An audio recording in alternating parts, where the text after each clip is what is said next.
Hello, I'm Bhavna Vich. I'm the political editor of Outlook, and I have Salik with me and Jyotika. We are back with our new issue. This is the new issue this week. Last week has been a very newsy week for everyone.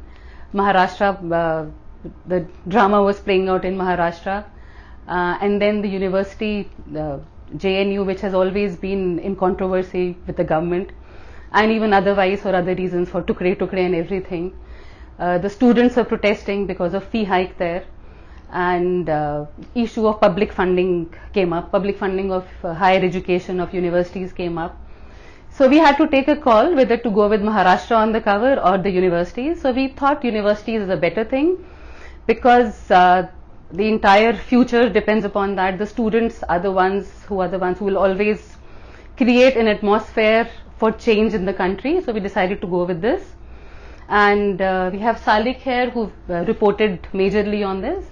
So Salik, you went and spoke to the students and everything. So what is your take? What is happening there? Are the students willing to backtrack on the thing? Will they accept it? Will the authorities backtrack on the fee hike? Please let us know. As of latest, the HRD panel suggested that they could roll back 50%. They could give a concession of 50% on the proposed fee hike, but the students have rejected that. The students are very angry and they are saying that education should be public funded. As one girl from Punjab University put it, like, is it something like onion that should get expensive? The whole idea is like that a taxpayer would rather prefer his or her money going for a student's education rather than buying a chief minister's private jet. And Absolutely. Besides that, they're saying institutions like JNU, which have very robust political agency, and on the other hand, institutes like IIT or AIIMS do not have unions. The students there also have come in support of JNU students. There they cannot voice their grievances, so that is why through the JNU students they are kind of voicing support for them and telling that they are also aggrieved by the fee hikes. There they cannot do anything about it. In JNU, as JNU Students Union President said, that students have always had a say in fee hikes, and because they are the real stakeholders. Other places they are not even consulted before fee hikes.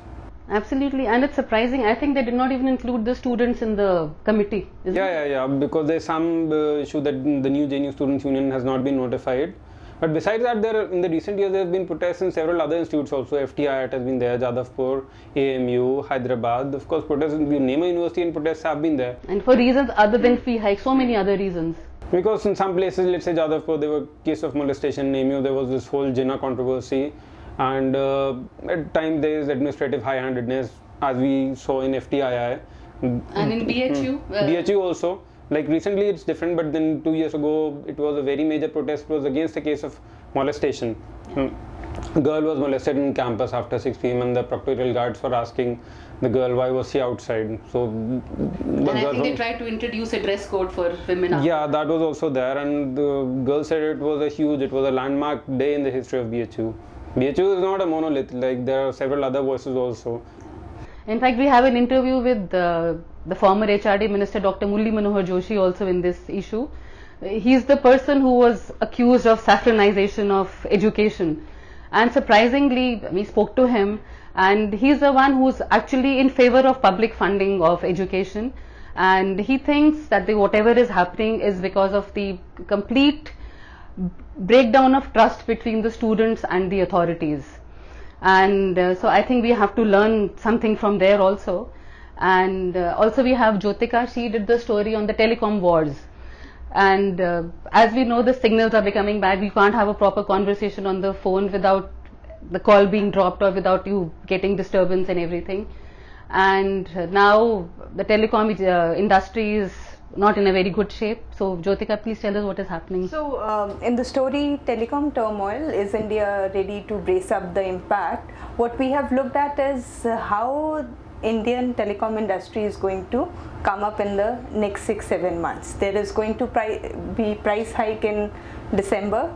All your leading players, Airtel, Vodafone, Jio, along with BSNL, are going to hike rates both for telephonic calls and for the data. So, are they going to improve the quality? Well, quality is a big question, and none of the companies has responded to that. But the thing which has emerged out is that India is heading towards either duopoly or monopoly of one company in the telecom sector, which is a very scary situation. Jio. Yeah. And we spoke to India's telecom father, Sam Pitroda also. So he says for a country of population of 1.2 billion people, you need at least 7 to 10 telecom players to give a level playing field for a consumer friendly environment. Absolutely.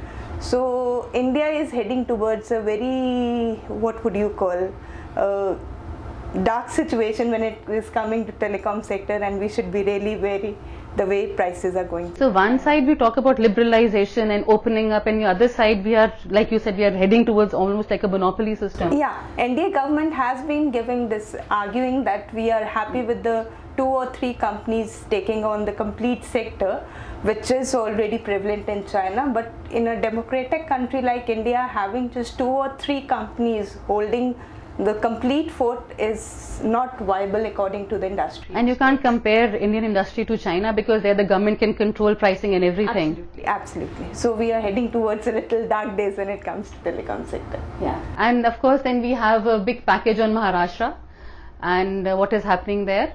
And hopefully now with Uddhav Thackeray having been elected, sworn in as the Chief Minister, so hopefully it should settle down for some time. We'll wait till the portfolios are divided between the 3 parties, and with the BJP waiting in the wing, waiting for the government to fall. So we'll meet again next week. Thank you.